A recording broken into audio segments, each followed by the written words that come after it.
All right, we are here today with Kemi. My name is Alexandria Ott. I'm the founder and CEO of Hustlecraft. And this season of our Hustle Chats, we're focusing on spirituality. And I was lucky enough to come across Kemi's incredible Instagram, which has a ton of followers. And rightfully so. It's quite the authentic storytelling, and I'm not ageist, but I find your words so incredible from somebody who is so much younger. And I think younger people are really just diving into themselves more than any other generation. So thank you for being with us today. I'm excited to learn more about who you are and what you do. For sure. Thank you so much for inviting me to be here. It's definitely an honor. Yay, good, good. So, how did you even start? You have like a really great following, and maybe I'm just being like an old bat, and I can't believe how many people follow you because it's hard to do, right? So, tell us a little bit more about like how this came about. Yes. So the following is something that actually came out very organically. It was not something that I really expected. Right. Um, but I had begun my spiritual journey, like I guess you could say the new age spiritual journey, Mhm. in 2019, like 2019, 2020 or something like that. And through that experience, as I was opening up to new things and learning new things, I just started like talking about those things online. I was really present with my healing work, and I was like basically expressing my truth, and Mhm. it gained a lot of traction. And I think it was because a lot of people were like, wow, I relate to that. Mhm. And so I think like 2019 we started seeing a lot of like we started seeing like a rise in authenticity and people's desire for authentic connections, especially like on social media. Yeah. We kind of, I mean, not saying we're completely switched from like aesthetic to like Right. authenticity. Right. We There's a still little like a bit, good photo. yeah, like we still like a good photo. But um, yeah, I just started to like basically preach what I know, and it Mhm. really like caught on really fast. Yeah, and it seems like people wanted to be on the journey with you. And so that's really, it's so true. It's like you see these followers that are, really high for sort of just like thirst trap content.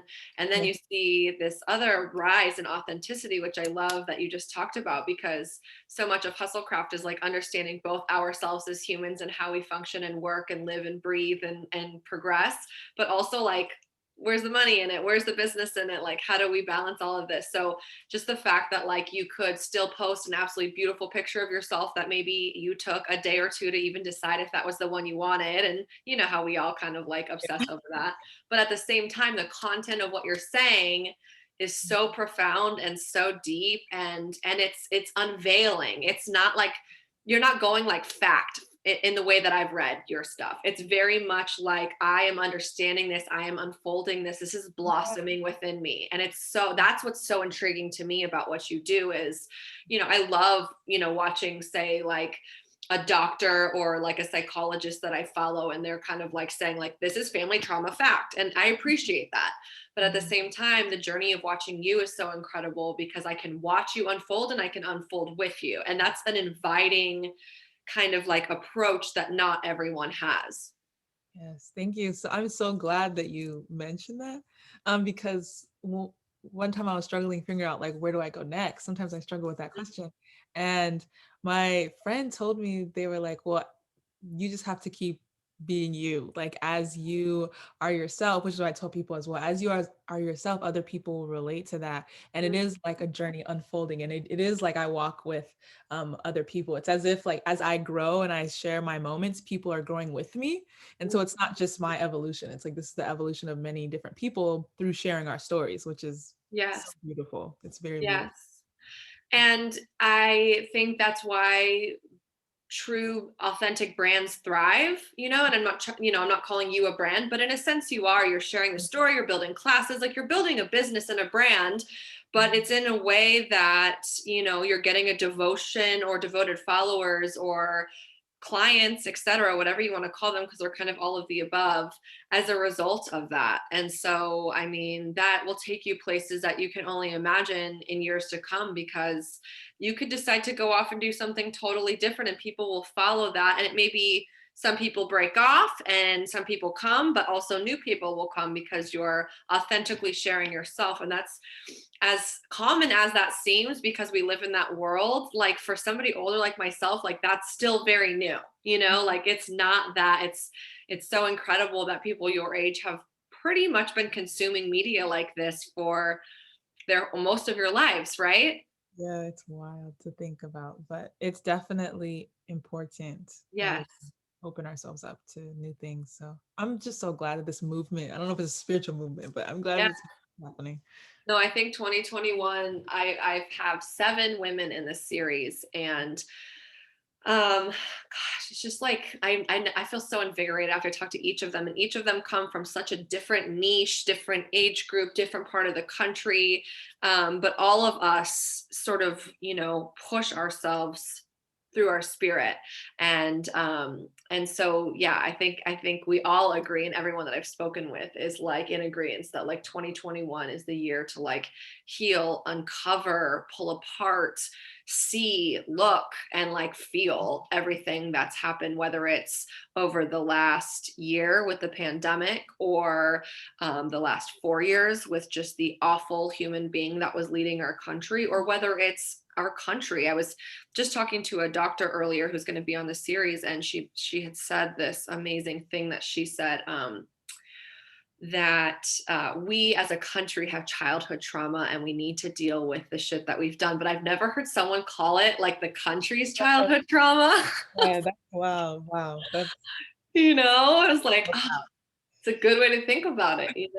That's a lot, yeah.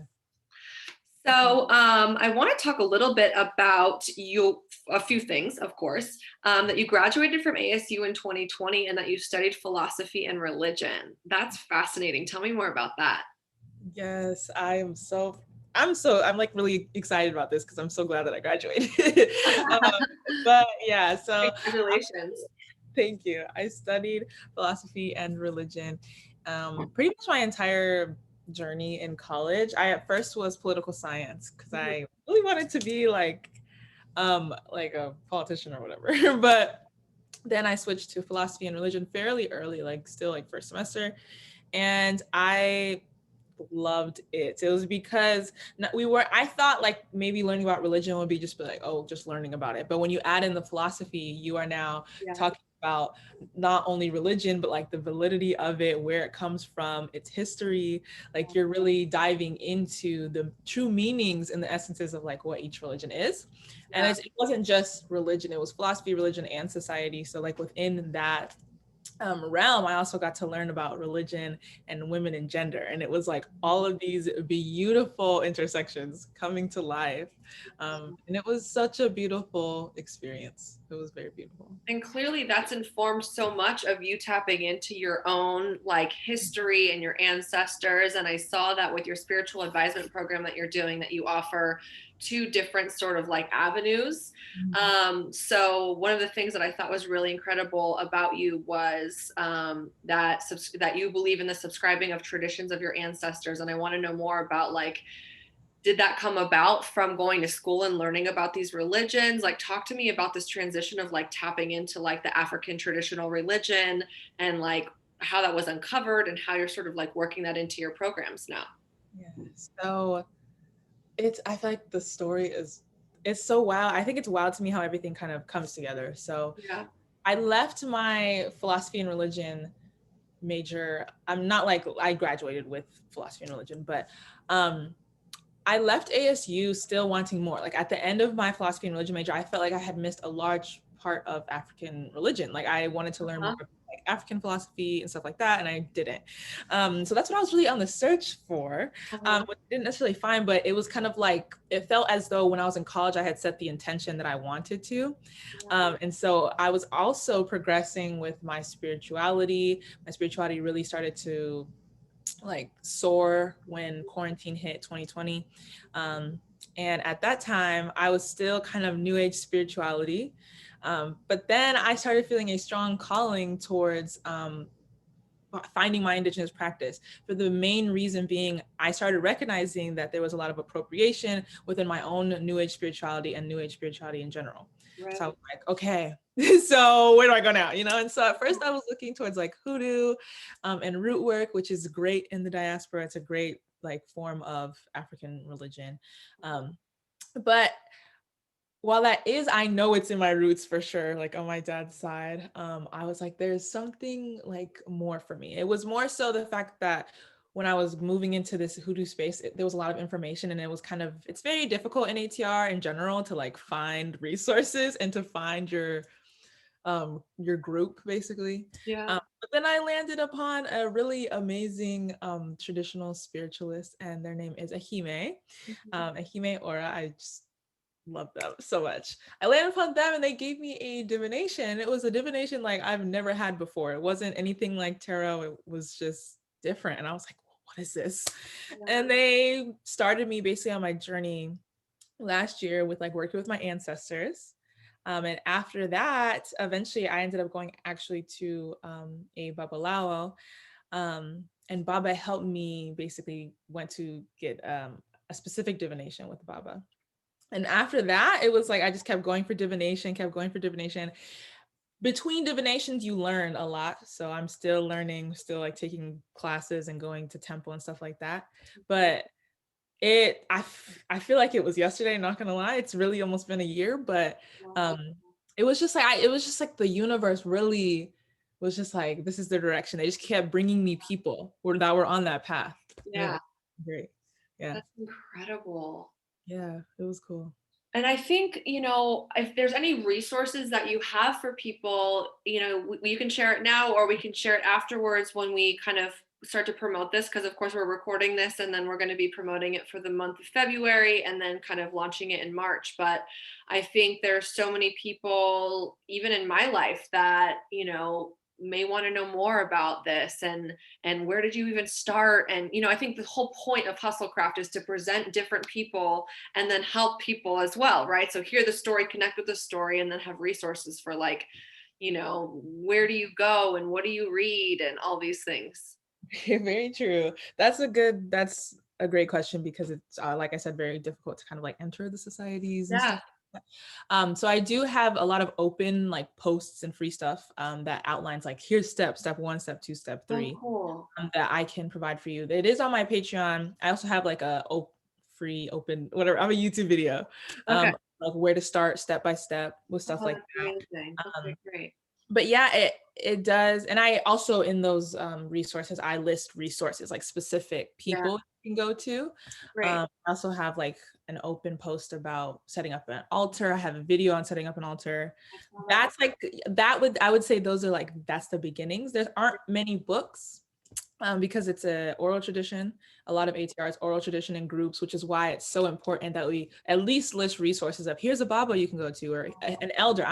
You can call me an elder or your advisor or whatnot, right? And I Yeah, can present you with the resources. You really have to capture one person first, yeah. Yeah. then you grow the network. It's interesting. Well, and what I love too is I think, and you and I have connected on this when we talked earlier, is that, and I've said this in almost every single chat that I've had, is that when you feel called for becoming spiritual or there's a spirit inside of you you want to unfold or you're just simply hurting and you know that there's something more out there or better or whatever, with the Christian faith or the church, it's like one place, one guy, one book, which we both understand because we were both called ourselves and identified as Christian in the past. I don't want to say in a past life because it truly felt like a past That's life. how it felt. Yeah, that's the way I felt like in the past life. I Yeah. couldn't. Yeah, it's so far like beyond what is happening in my life today. Um, so with that, I understand. I was just talking to my girlfriend, my best friend Deborah, on the phone, and she's like, "Why are you kind of like hating on the church lately? I've kind of been like hearing you like kind of bringing that up more." And I, have 1,000 reasons, but for one, I said, what I just want people to know is that if you go there because fill in the blank, like, there's a million reasons why people go to church. But for one, that I was focusing on is like a loss of a loved one, right? And you just need community or you feel so lost and you go, or addiction. That's like a big place that people go when they're like really struggling with their addiction and they're trying to get clean and they're like, hope, whatever. And good for them for that. But what I think is so important to me, and I kind of want to dive into with you, is that like that sometimes if you go there first, I just want to make people aware that like that's the first of many places you can go to dive within. And that the sort of like natural introduction in America to like the spirit is God in the church. And it's not where you don't have to go there and keep staying there, and you shouldn't stay there. And if that's what feeds your soul for a little bit, I understand that and respect it. But my goal for this series is to really like rip things apart and know that God is everywhere, God is within you, or maybe you think there's no God at all and that you are God, and that's okay.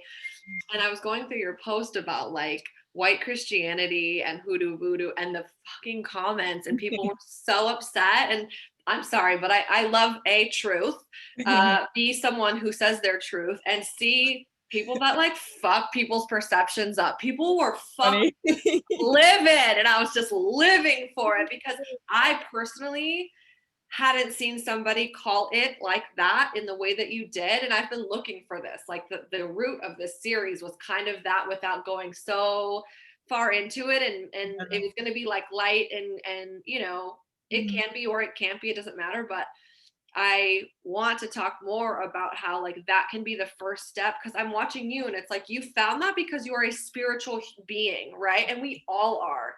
But then you started to dive deeper into like what worked for you and classes and learning, and it's like now you found something that really resonates with you in a way that's so far beyond anything you expected. So I just went on a tangent, but I want to talk about like the constant finding and reading and unveiling of more resources in order to find what works for you spiritually. Yeah, I'm so glad you brought this up.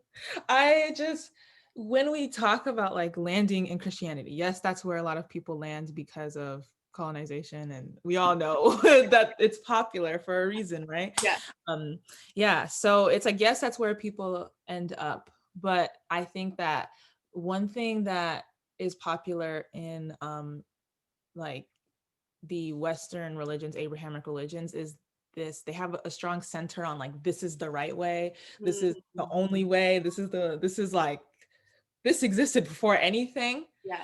um and it has a very Eurocentric viewpoint, like we are the center, this is it, this is the best thing, right? And we know that because historically, obviously, like there were missionaries, and we all know the destruction that happened in the name of all these different religions, right? And so obviously that's what's backing Christianity and a lot of these other Abrahamic religions, is like people who fight so hard to be like, this is right.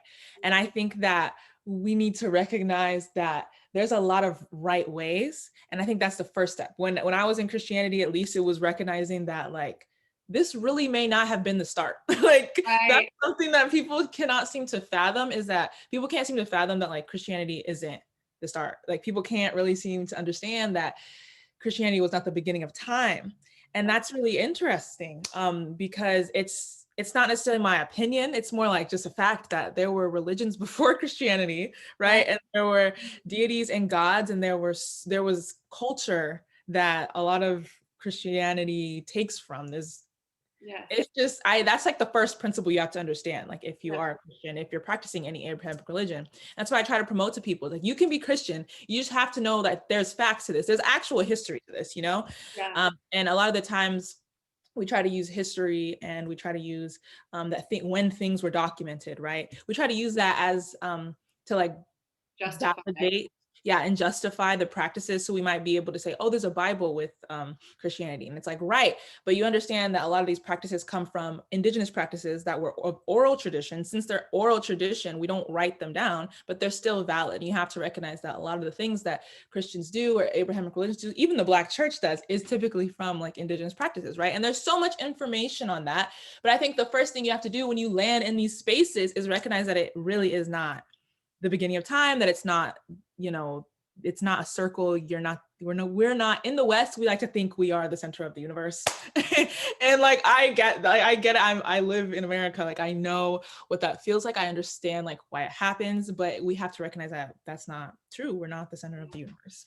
And so that was like the first, that would be my first step. You have to question that part of like, this is the only right way, this is blah blah blah. um and then people have to really identify what they view God as for themselves, Yeah. like truly, because yes, we might have had prophets that came down, like Jesus and stuff like that. We might have had these people that came down, but God isn't necessarily like that person, or God isn't necessarily what we say God is. Like the collective being like, yeah, that's God. Like, yes, we have identified it, but what does God actually mean to you, you know? And does that make sense in your mind? Are you comfortable with some of the things that they're telling you, you know? Are comfortable with them being like, you have to ask for forgiveness for your natural Right. beings and states? And when you realize that, like, what makes sense and what doesn't make sense, what really fits with you, you know, are you being shamed for things, are you not, are you being accepted, like how do they view nature, how do we view life, how do we view living? People have to think about those things and realize if these religions are really uplifting them, I guess, and actually catering to their existence and uplifting their existence, right? And I found personally that a lot of Abrahamic religions and traditions of that nature weren't necessarily as accepting of like identities and stuff like that, but more so like policing them. Yeah. And I mean, there's so much tied to that in control and controlling people. Like, there's just so Right. many layers we Right. could We could unpack. go on a whole rabbit hole of the control. There's so many Right. layers, right? But we have to recognize, I think if you can just simply recognize the truth of how these religions came to be, um, and you can recognize the harm that's been done, like with under their names and Yeah. the reasons, right? The control and power, then I Yeah. think it's easier for people to step outside of it, or it's easier at least for people to identify their own God, um, Yes. and move elsewhere. And that's why I love history. I feel Right. like for me, I love learning. So like studying philosophy, studying religion, I was like, okay, so I was always asking those questions, like what came before Christianity? Like what came Right. before the structure? What came before all of these white men came and sat down and were like, what Bible, like what books we put in the Bible? Like what happened before these conventions, right? These Right. are important questions to ask. And then even when you ask like of God, like one thing that we were constantly asking in class is like, well, what is God? Who is God, right? What does it mean to exist? What does it mean to not exist? And what is the thing that exists like by itself alone? What is the thing that never ends and was never born? And then you're like, I don't know, Brain hurts. but we have to recognize that like all of these religions have stories of creation, but like, okay, what was created before that? Like what was, it's like you have to ask those questions. And then you Right. start to realize that something must have existed for eternity and must keep existing. And that energy that is existing, like that has to be what we want to label as God or the creation of everything. Like, and when you recognize that, you can kind of see that the labels that we put on God or the things that we say God does in certain religions, it doesn't necessarily make sense, you know? It's Yeah. a lot of like, for me, it's just a lot of critical thinking and asking Yeah. questions. But I Well, understand it. I want to like dive into the idea of even critically thinking through this, because then something that just popped into my head is like, do we have privilege because somehow either our parents or ourselves were able to support us going to school? Because I know so much of my critical thinking, so much of it came going to So true. college. I Yep. mean, my whole life changed going to college. I took communication studies and rhetoric and theory, and Oh, the idea of like how each word in an advertisement or a speech, mhm. could change an entire nation. Even really looking into like, what Hitler said and how just his words could make people come along with, and it was like so fascinating. But it was such a privilege to be able to unpack, unlearn these things. And I just think like when I think about the people that I know or see on TV storming the Capitol, who clearly have never critically thought about, and I'm just guessing a lot of them say they're doing things in the name of God, and maybe that's me making assumptions, and maybe I shouldn't have just done that, but I just did. It's okay. um I just wonder, like, it's so interesting that like privilege can be flipped on its ass a little bit, because it's like intellectual privilege is now something I'm so grateful for. And I think you can absolutely achieve critical thinking without necessarily, the college education. But I mean, God, is there? Mhm. You can only go so far as either what your parents, to the tools they gave you, or the people that raised you, or the friends around you, or the books you read, most importantly.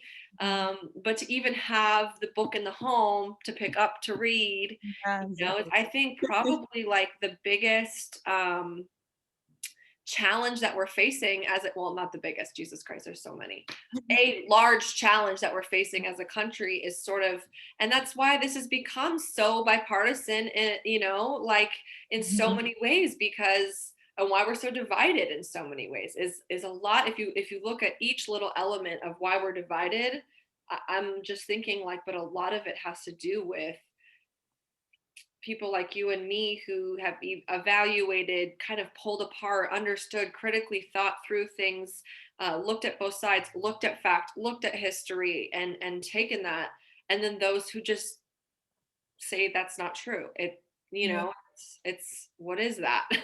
It's very frustrating, but one thing I recognize as well is like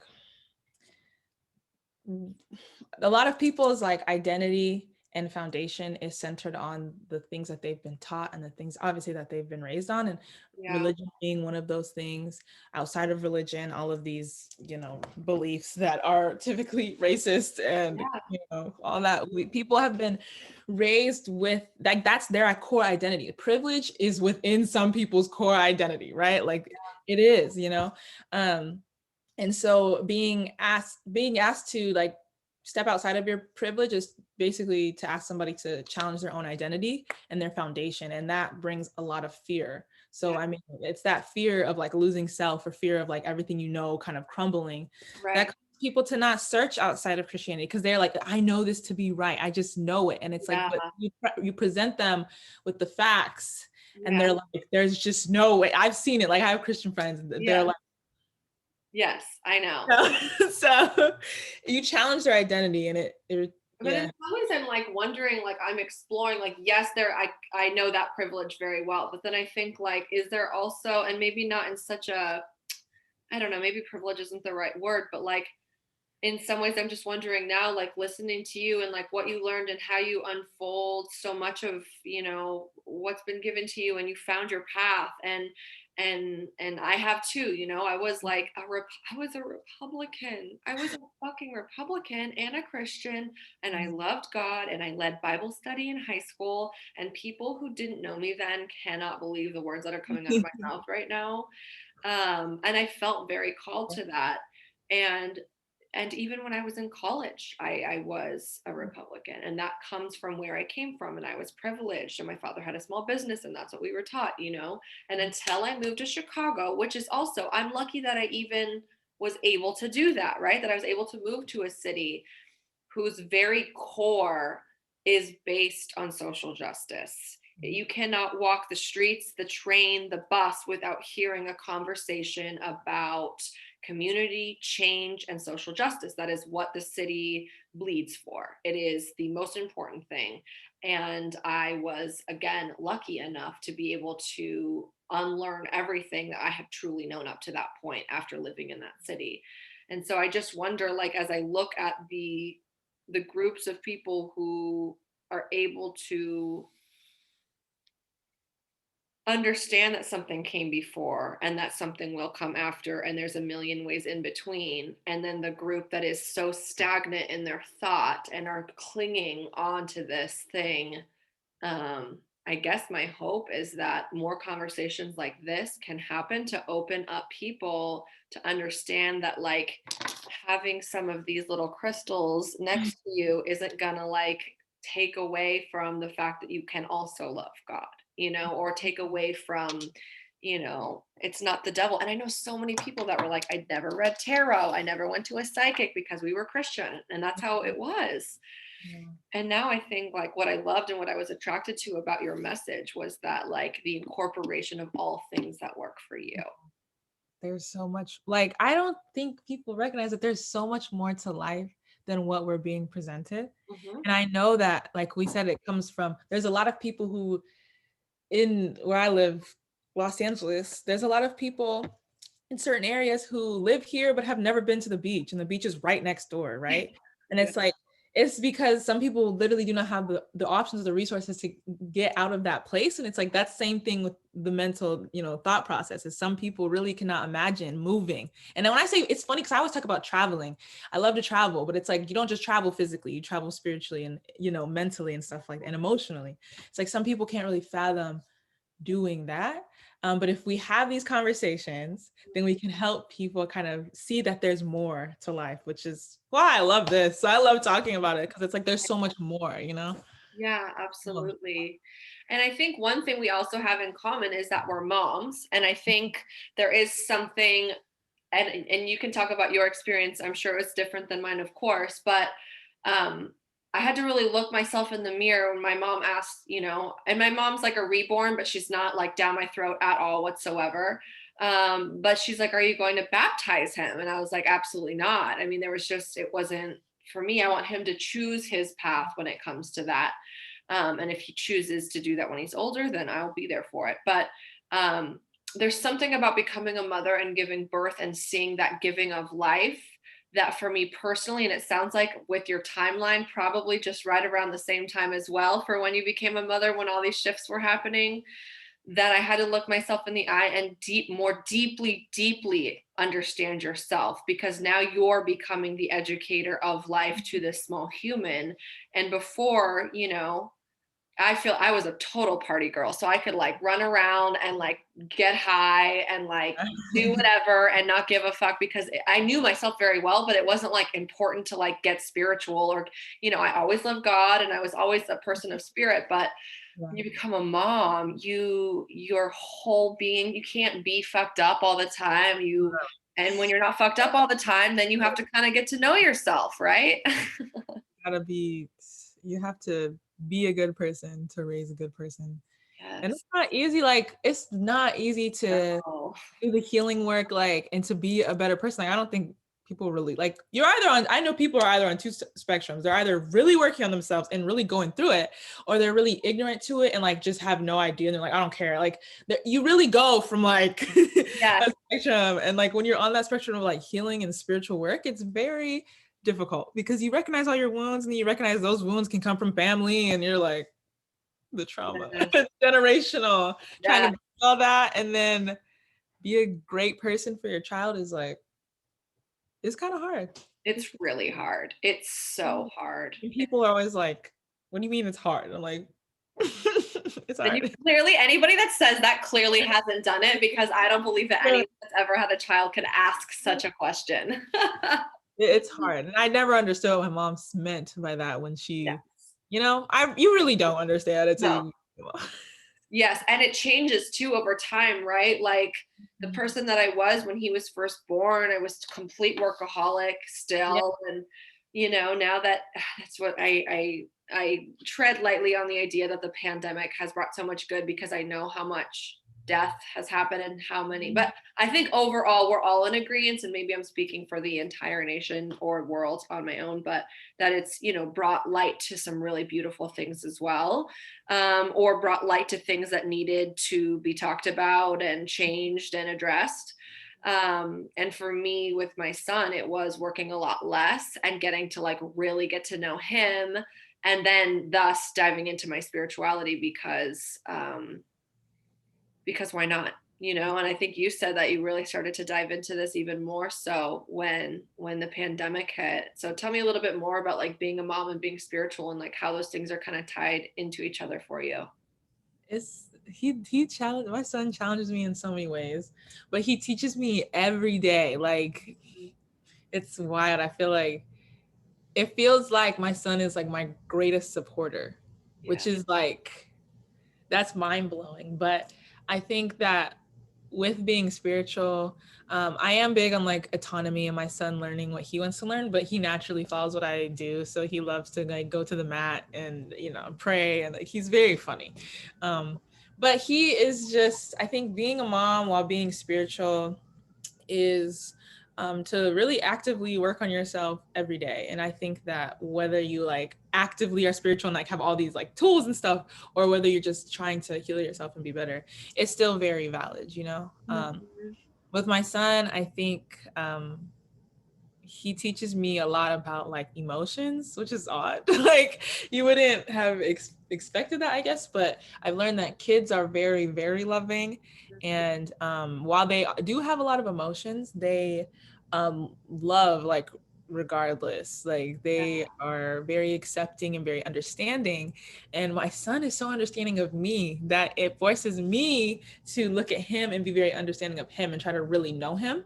Because one thing I've learned like through my healing is that I grew up with my emotions and kind of my entire being not necessarily being accepted. And often we do that to each other. We kind of have these standards and these rules that everyone needs to follow. And like our parents are trying to like mold us, you know, into a way, which is like, yeah, like we're teaching our kids. But I think one thing I'm trying to do with my spirituality is let my son show me who he is and for me to understand him. Like rather, he's sensitive. He's very sensitive.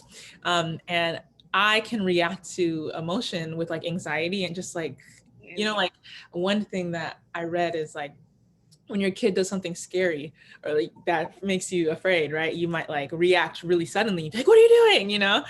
Um, Other times, like if you're, say somebody like your child has an emotion, you might react with that same emotion back, right? Very reactive. And so he has really taught me, not necessarily just taught me, but I'm working on with myself, like learning how to accept emotions in a way that I wasn't necessarily accepted.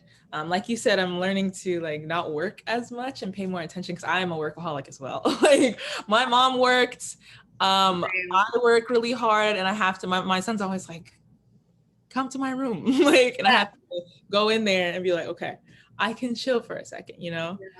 Some of his toys I play with him, but like he draws out, he basically makes me be mature. He makes me get in touch with my inner child.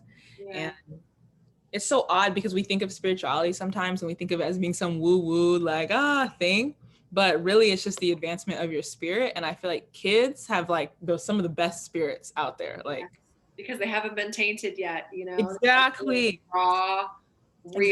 real, imaginary, just Mhm. beautiful humanity. So I feel like as parents, it's our job to learn to accept that because we're so quick to um like force kids into like reality. And I feel like the truth is like our reality is harsh, but theirs isn't. It's like imagine if they grew up being accepted, they would take that energy into the world and be like, we can be good, we can be better. You know, we try so hard to be like, the world just isn't like that. Like you just have to be serious. Like, Especially with time, right? Like I'm always pushing like him eating dinner faster because my partner and I are done and we're just sitting there waiting. And so many times I think like just let the motherfucker sit here and eat as long as he wants to. But like I got shit to do. I got a reality. I got to put you in a bath and I need like my own time. exactly. That's the funny part. Yeah, there's it's such a different energy with like parents and child, but Yes. try Yes. to be accepting of their time and they're humans, you know. Yes. We Yes. don't give them space to be human, which is weird. Yeah. I mean, if you didn't know how to be patient before, You have to now. yes. And we all have our days. My mom stayed last night and I just could watch myself reacting to him and I could, there's this great thing about grandparents too, where like they already, they had the fear that you were just talking about. They were the parent, they were reactionary, but then when they get to become a grandparent, it's like somehow that kind of like I know. slides away. My mom has Goes away. all the patience in the world for him. And actually, I kind of feel like a mean mama when I'm Yeah. with my mom and my son because I'm the one, don't do that, put that down. Come on, I already told you that, that, that, that, that. And I'm like, come on, you got to back me up. And she's like, I already did that. Like, I'm good. I'm patient here. And I'm like, That's half of me wants her support, and the other half is like, at least he's lucky to have her because she's so patient, and I'm not as patient as her. That you're literally speaking to the choir. Like that is my mom with my son, and my mom's always talking to me, being like, "He's just having fun," and I'm Yes. like, "Okay." Like, Trying to control everything. I'm like, am I a helicopter? I thought it was yeah, so cool. I thought I was going to be the coolest mom, and I'm so strict, and I'm so like, yeah. We it's want fine. them to kind of mold to like what we want, Yeah. we Yeah. desire, what makes us comfortable. That's the hardest part. That Right. is the And hardest part. and that's where spirituality can bring you back and clear your air, and like that's why Mhm, we have to do that work as moms, because we take on so much as women and mhm, as moms and as fill in the blank on the other roles that we carry, and as so many other things in this society, and then to be able to we have to release them, right? So I feel like spirituality is not just like a grounding, but also like an avenue for which we can and have to release all the things we take on a daily basis, the things we consume and see on the internet, the things that we feel, again, that the roles or identities that are placed on us, the true identities of who we are that people aren't accepting. Like, so yeah, I mean, as I'm saying this to you, I'm like, I need to go meditate like right now because I'm Same. not a patient girl lately. Get it. I'm the same way. And I think that's what's more important about spirituality when we're talking about getting people towards their spirit. A lot of it is constantly questioning like the physical and the material things that are taught to you, that are shown to you, and really figuring out what makes your spirit actually comfortable versus what was just projected onto you. And then you kind of learn that like literally everything was projected onto you. Like a lot of trying to get back to that happy inner child and what they believed, and like it's Yeah. not easy, but it is That's why constant. we're lucky to be in SoCal with all the nature, right? I mean, I I love it. know. Is your mom in SoCal with you? Is she in LA with you? No, she's not. I Oh, moved here. I no. mean, I have family here, a lot of family, and I was like born here, but no, she's not here. Oh, That sucks. Yeah, it it's sucks. so Also, nice having my mom. So I thought maybe that you guys live in the same place. Maybe one day. wish. Yeah, that's my goal. That's my goal. I want Yeah. us to, like, okay, mom, in a year, I need you to retire. You Yeah. come here, take care of Ziwa, help me. Yeah. Yes, yes. I lived in Chicago. I was a single mom. The father, I don't even like to say father. The man who got me pregnant, he after I was 2 months pregnant, like just stopped picking up the phone. So I was like, okay, I guess I'm gonna do this on my own. And I was in Chicago pregnant and then a mom for a year and a half without my mom in the cold and in the unknown. And that's why I moved back to San Diego. So I know what Yeah. it's like to not have your mama when you're raising your baby, and it's tough. Yeah, it is definitely tough because I'm in the basically similar position. I did live with the father of my child for like a year. Mhm. Um, yeah, our situation is so odd because we're like kind of friends, but Yeah, like not really. It's so odd, but I do trust like in the universe that, whatever is meant to come together and happen will. But yeah, yeah, I think there's definitely some extra layers added to it when you add on like being a single mom and like yeah. spirituality. I sometimes you take a step back and you realize everything you're doing and you're like, Yes. I that's a lot. know. We never really, I mean, that's again another reason that I hope people watch this and like start to practice something. And I love that you said like some days it's this and it's practical and it's tools, and other days it's just like maybe a release of a thought that just keeps fucking badgering my head. If I could just release one thought in a day, I'm like, I did good today. Yeah, yeah, it's a lot of grounding. Yeah. Trying to restructure your mind is not easy at all, but I think it's such a you have to like not just your mind, but like restructuring how you approach relationships. Like spirituality takes work, like implementing change Yeah. constantly. I think people think too, like you can just talk about it and it will come. No. It's a practice. It is a practice. That's why it's hard, right? That's why it's so difficult and it's why we can also be really harsh on ourselves. Like one thing I'm learning is like trying to be gentle with myself, because when you're so focused on all the things that you need to work on, it's easy to be like, this Yeah. is a lot of shadow, this is a lot of work. Yes. Sometimes it's hard to see the good. And I think with Yeah. spirituality, like yes, there's beautiful things, we have to see the negative things as well, but we also have to recognize that like we're growing, we're moving, we're changing, which is, as long as you're doing, I tell people, as long as you know that you're taking steps and trying, then like be compassionate with yourself. Like Yes. all you can do, right, is Yeah. try. So Yeah. Yeah. yeah, it's a lot. It's a lot, but it's also like so refreshing to hear, because I think that like that gentle nature is also what I think will get everyone through this year, and and Mhm. that we've had to be so critical of our country, and I'm still very critical of our country, but that obviously pours into being critical of relationships and ourself and things like what you just said. And I think this year, just because we just move the needle a little bit with the new president. um, I want to like have people just give themselves some space and time to just like love on themselves, because I feel like we've all been like so tense. Mhm. And there's so much that still needs to change, but I think just giving us all a moment to say like, we've survived, we've survived, we've survived, Yes, that we're going to get through. That's yeah. the part. I Well, mean, it's like good and bad. It's I know. There's still so much. I just talked to so this much. doctor, and she's like, I hate when people say there's like a light at the end of the tunnel, because she's like, because we're in the tunnel. And I was like, yes, we are. Yes, we are. Well, thank you so much for your time. This has been such a lovely conversation, and your insight and your wisdom, and the lens for which you see the world, which I think is a lot of how things can shift in relationships and spirit and so many other things, is just simply understanding and acknowledging that there is a lens that's been given to you that you can sort of move around, pull out, and really see in a different way. And your particular lens has been such a beautiful one to share this time, and your thoughts. And people can find you on Instagram, where you're just really like journaling and unraveling on a daily basis. And it's so beautiful. So I really appreciate who you are, and I really appreciate your time that you got to share with us here. Thank you so much. This was such a cool conversation. Like it was exactly what I needed today. So thank you so much. Good. Me too. Me too. Thank you. We'll talk to you soon. We can't wait to share this with everyone and have you share it with your followers, so we can just Yeah, continue like opening the eyes of everyone around us and hoping that we can make a change and an impact. of course. Definitely. All Thank right. Have a beautiful day. We'll talk to you soon. you. Bye. Bye.